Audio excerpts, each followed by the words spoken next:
गुरु प्यारे साथ संगत जियो, आज हजूर जी ने अत्यंत ही प्रेमपूर्ण और गहराई से पांचवें पातशाही श्री गुरु अर्जन देव जी महाराज जी की पावन वाणी किन विद मिले गोसाई मेरे राम राय को आधार बनाकर सत्संग किया। हजूर जी ने समझाया कि ये दिव्य वाणी स्वयं गुरु अर्जन देव जी महाराज जी की वाणी है। गुरु अर्जन देव जी सिख परंपरा के पांचवें गुरु हैं और वह गुरु रामदास जी के पुत्र थे, किंतु उन्होंने अपने पिता को केवल जन्म देने वाले के रूप में नहीं देखा, बल्कि उन्हें अपना गुरु मानकर पूरे समर्पण और श्रद्धा के साथ उनकी सेवा की।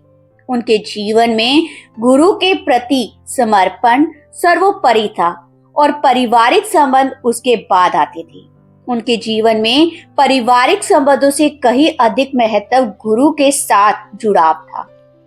हजूर जी ने आगे बताया, चौथी पातशाही जी ने श्री हरमंदिर साहिब जी की नींव रखी थी और पांचवी पातशाही श्री गुरु अर्जन देव जी महाराज जी ने उसे पूर्णता प्रदान की। उस समय का द्वार अत्याचारों और अस्थिरता से भरा हुआ था। लोग एक ऐसे स्थान की तलाश में थे जहां वे शांति से बैठकर प्रभु का नाम स्मरण कर सके, भक्ति में लीन हो सके और सत्संग का आनंद ले सके।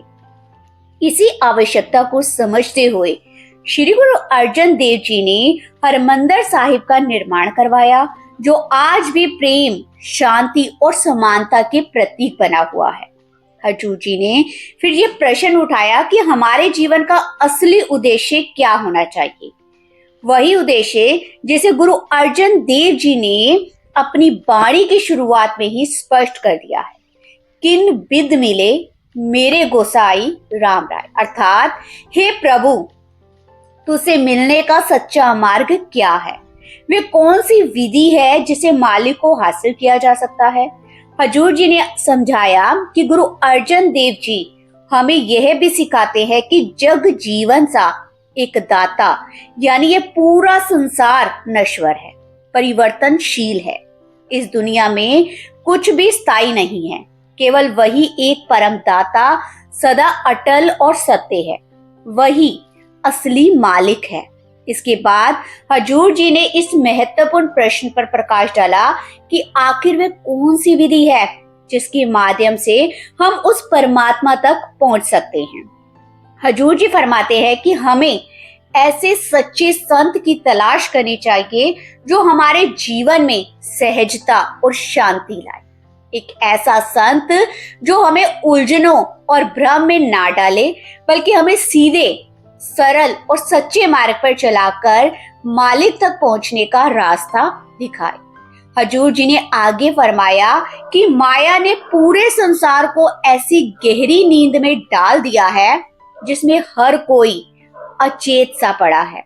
वाणी में भी यही भाव आता है, माया मोह सब जग सोया, ये भ्रम क्यों ना जाए।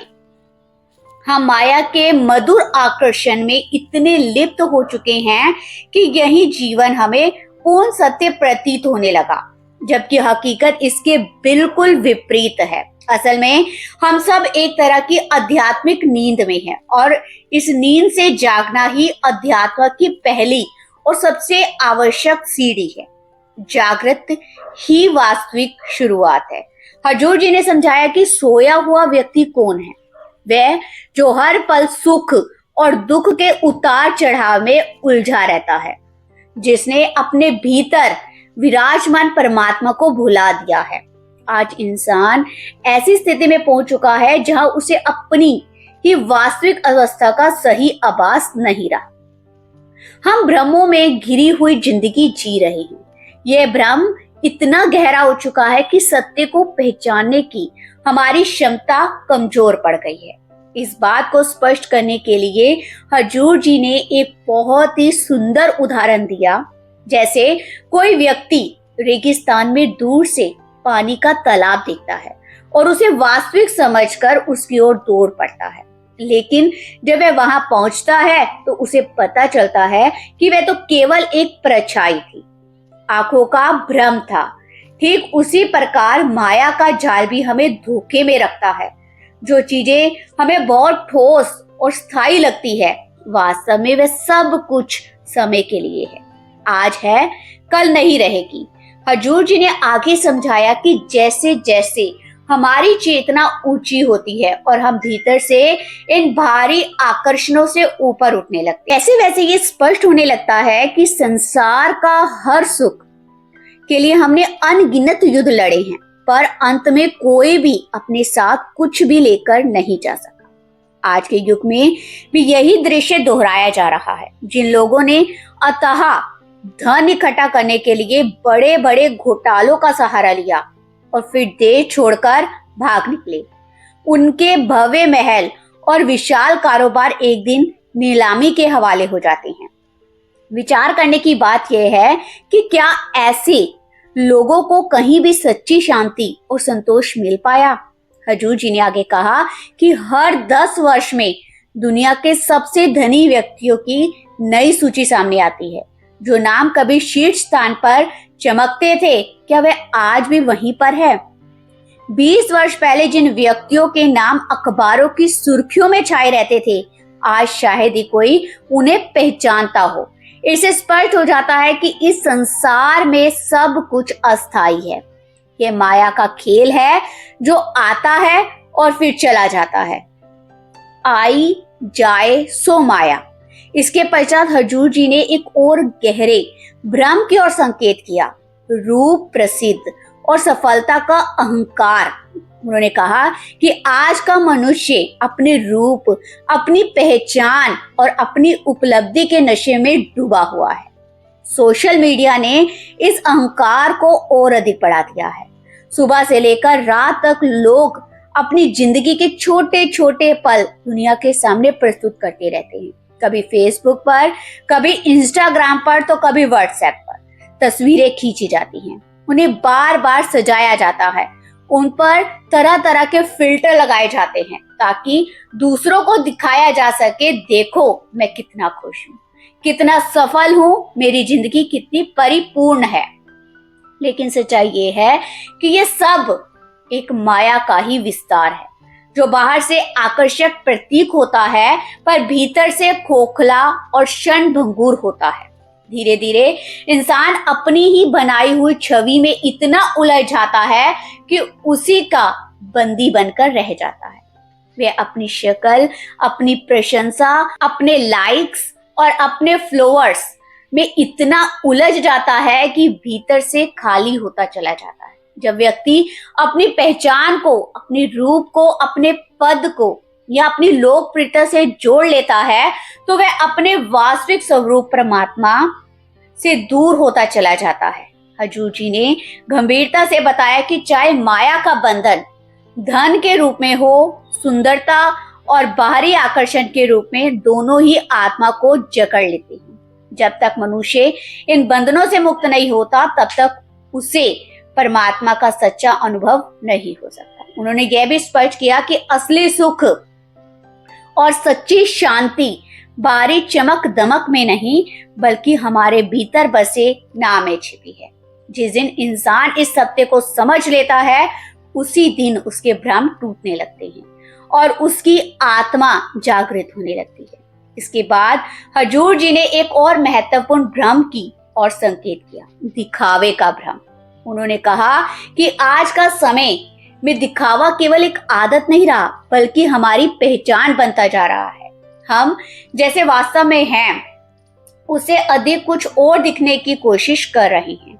यह प्रवृत्ति धीरे धीरे हमें सच्चाई से, अपने भीतर से और परमात्मा से दूर करती जा रही है। उन्होंने उदाहरण देते हुए कहा कि जब भी घर में कोई नई वस्तु आती है, तो हम तुरंत उसका फोटो या वीडियो बनाकर सोशल मीडिया पर डाल देते हैं, ताकि दुनिया देखे कि हमारे पास भी कुछ नया है। जबकि सच्चाई ये होती है कि कई बार उस वस्तु की किस्तें तक पूरी तरह चुकाई भी नहीं जाती। हमारी स्थिति ऐसी हो गई है कि हमें किसी वस्तु से मिलने वाली वास्तविक सुविधा या उपयोगिता से अधिक आनंद इस बात से मिलने लगा है कि हम उसे दूसरों को दिखा सके। हजूर जी फरमाते हैं कि अब तो शादी जैसे पवित्र संस्कार भी दिखावे की दौड़ में फंस चुके हैं। लोग लाखों करोड़ों रुपए खर्च कर देते हैं, जहां तक कि कर्ज तक ले लेते हैं, केवल इस उद्देश्य से कि शादी समारोह भव्य दिखाई दे और उसकी तस्वीरें सोशल मीडिया पर आकर्षक का केंद्र बने। लेकिन विडंबना यह है कि जिन रिश्तों को इतनी धूमधाम से सजाया जाता है, वहीं कई बार 1-2 वर्षों के भीतर टूटने लगते हैं और वहीं जोड़े अदालत में तलाक की प्रक्रियाओं में खड़े नजर आते हैं। यही आज के समाज का सबसे कड़वा सच है। हम दिखावे में इतने डूब चुके हैं कि जीवन का आधार अब सच्चाई नहीं बल्कि प्रदर्शन बन गया है।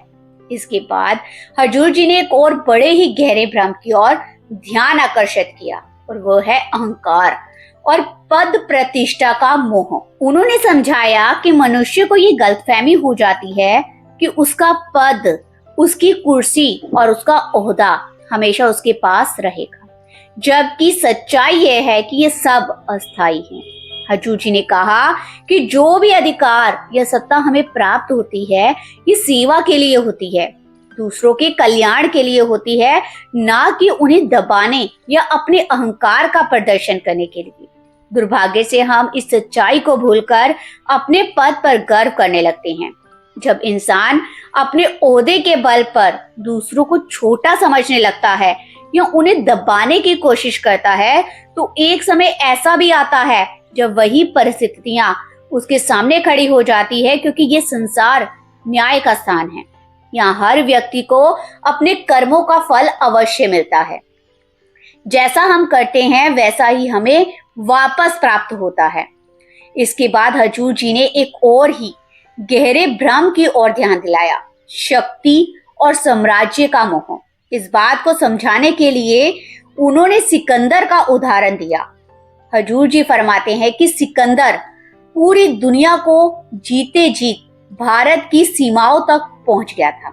एक दिन वह ब्यास नदी के किनारे पहुंचा, जहां उसने एक संत को गहरे ध्यान में लीन देखा। वह उनके पास गया और पूछा, तुम कौन हो? संत ने बड़ी ही सहजता से मुस्कुराते हुए उत्तर दिया, मैं तो एक फकीर हूँ। फिर संत ने उसी से प्रश्न किया, और तुम कौन हो? तो इस प्रकार सिकंदर ने गर्व से कहा, मैं संसार का सम्राट हूँ, मैंने पूरी धरती को जीत लिया है। संत ने शांत भाव से अगला प्रश्न किया, अब आगे क्या करने का विचार है? सिकंदर बोला, अब मैं अपने देश लौटूंगा और विश्राम करूंगा। ये सुनकर संत मुस्कुरा पड़े और बोले, जिस शांति और विश्राम को पाने के लिए तुमने इतने युद्ध किए, अनगिनत लोगों की जान ली, वही शांति तो मैं यह बिना किसी को कष्ट दिए पहले से ही अनुभव कर रहा हूँ। हजूर जी ने समझाया कि असल फर्क इंसान के अपने नजरिए का होता है। जिस व्यक्ति ने अपने अंदर की शांति को खोज लिया, उसके लिए बाहर की दुनिया में कुछ जीतना बाकी नहीं रह जाता। लेकिन जो इंसान सारी उम्र बाहरी उपलब्धियों के पीछे भागता रहता है, वे अपने ही मन को कभी भी काबू में नहीं कर पाता। हजूर जी ने आगे बताया कि जब सिकंदर महान गंभीर बीमारी से घिर गया, तो उसने ऐलान कर दिया कि जो उसे ठीक कर देगा, उसे वह अपना आधा राज्य दे देगा। लेकिन जब अंतिम समय सामने आ खड़ा हुआ, तब ना उसका विशाल साम्राज्य उसके काम आया और ना ही कोई उसका साथ निभा सका। अंत में उसे इस दुनिया से बिल्कुल अकेले ही खाली हाथ जाना पड़ा। इसी बात को स्पष्ट करते हुए हजूर जी ने वाणी का भाव समझाया। तपोराज, राजो, नरक यानी सत्ता और राजपाट शुरू में भले ही सुखद लगे, लेकिन अंत में वह सिर्फ दुख और बंधन के कारण बनते हैं। इसके बाद हजूर जी ने एक और गहरी भूल की ओर ध्यान दिलाया, मृत्यु को बहुत दूर मान लेने की आदत। उन्होंने कहा कि हम अक्सर अपने आप को यह कहकर संतोष दे देते हैं कि अभी तो बहुत समय है, अभी मौत का सवाल ही नहीं है, अभी जिंदगी पड़ी है। लेकिन सच्चाई बिल्कुल अलग है।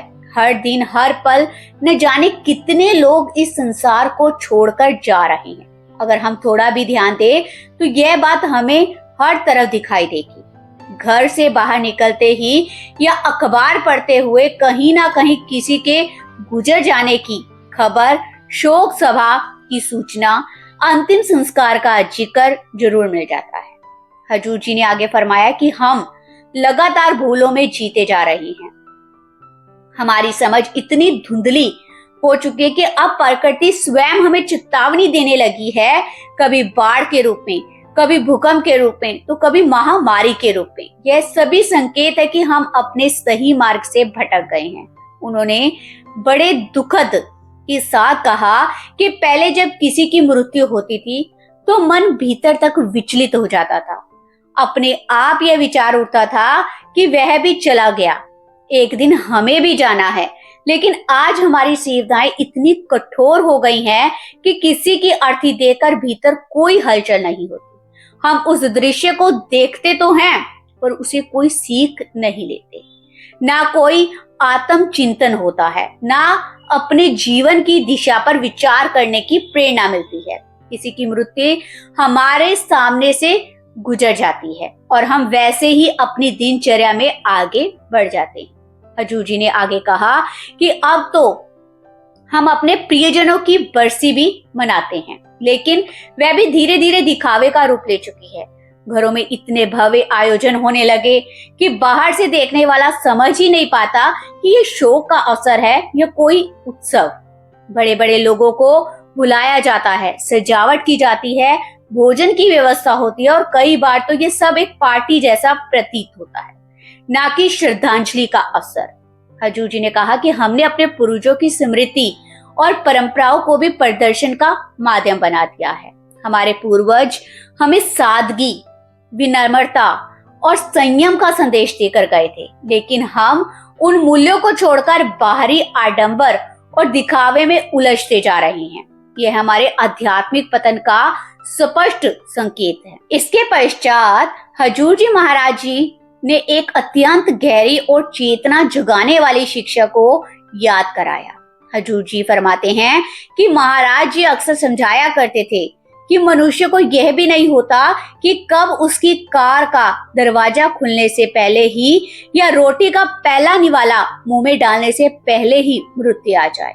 अर्थात मौत उतनी दूर नहीं जितना हम अपने मन में मानकर चलते हैं।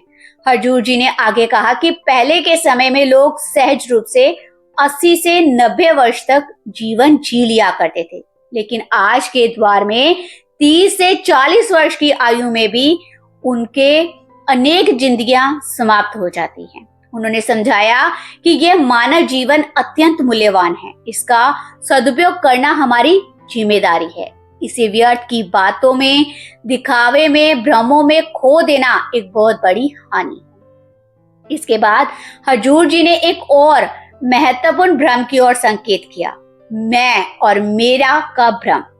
उन्होंने कहा कि आज का मनुष्य इसी अहंकार में जी रहा है।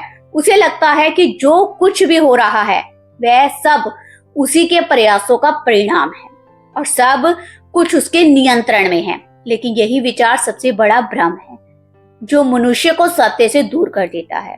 इस बात को स्पष्ट करने के लिए हजूर जी ने वाणी की पंक्ति उदित की, सब कुछ हुक्म मी आपदा, सब कुछ हुक्मी जाए, जो को मूर्खा पर जाने, अंधा अंत कमाए।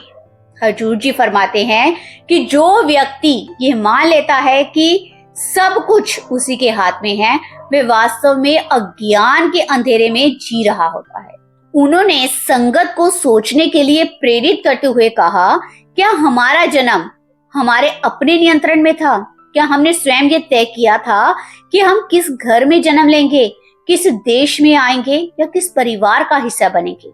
हजूर जी ने आगे बहुत गहराई से समझाया कि मनुष्य अक्सर यह मान बैठता है कि उसके जीवन की अधिकतर बातें उसके अपने नियंत्रण में हैं, जबकि सच्चाई इससे बिल्कुल अलग है।